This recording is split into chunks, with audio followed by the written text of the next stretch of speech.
সজনে ডাঁটার আচার। চট করে একবার দেখে নিন সজনে ডাঁটার আচারের রেসিপিটা।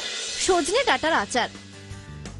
প্রথমে একটা কড়াইতে সর্ষের তেল গরম করে গোটা শুকনো লঙ্কা, 5 ফোড়ন, কালো সর্ষে, নুন দিয়ে সেদ্ধ করা সজনের ডাঁটা, হলুদ গুঁড়ো দিয়ে ভালো করে নেড়ে চেড়ে নিতে হবে।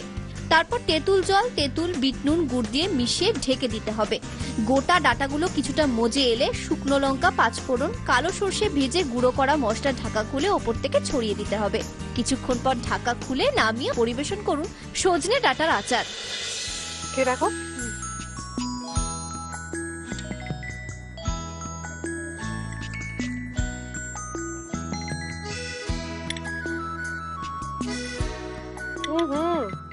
একদম অন্য ধরনের একটা রেসিপি। সজনে ফুলের বাটি চচ্চড়ি, মানে এই চিংড়ি ফুলের বাটি চচ্চড়ি, মানে সজনে ফুলের ফ্লেভারটা এত সুন্দর করে এখানে অ্যাড হয়েছে, তার সঙ্গে